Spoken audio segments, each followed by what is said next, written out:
दफा का जिक्र है, किसी गांव के करीब एक नहर हुआ करती थी। नहर के दोनों तरफ हरियाली, सब्जा और घास फूस थी।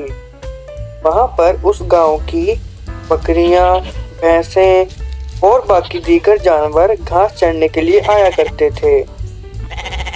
वहीं उस नहर के ऊपर एक छोटा सा लकड़ी का पुल भी था, जो कि ज्यादा चौड़ा नहीं था। बकरियां उसके ऊपर से चलकर कभी एक तरफ आती तो कभी दूसरी तरफ जाती।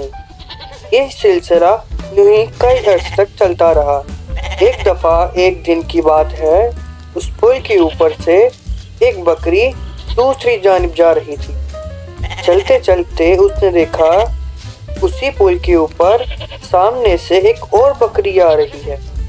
पहली बकरी ने उस बकरी से कहा, जरा तुम थोड़ा सा पीछे हट जाओ, मुझे जाने का रास्ता दो। दूसरी बकरी बोली, नहीं, तुम पीछे हटोगी और मुझे रास्ता दोगी। उसने फिर जवाब में कहा, मैं पीछे नहीं हटने वाली। यूं ही दोनों आपस में लड़ने लगी और कोई भी पीछे ना हटी और फिर दोनों ही लड़ते लड़ते पानी में जा गिरी। तो प्यारे बच्चों, इस कहानी से सबक मिलता है कि हमें जल्दबाजी नहीं करनी चाहिए। हमें इत्मीनान और सुकून से काम लेना चाहिए, अपनी बारी का इंतजार करना चाहिए और दूसरों के लिए कभी कभार पीछे भी हट जाना चाहिए।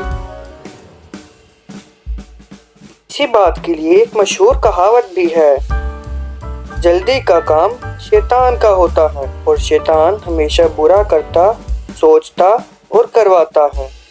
अगर आप लोगों को ये कहानी पसंद आई तो इस वीडियो को लाइक करें और चैनल को लाजमी सब्सक्राइब करें।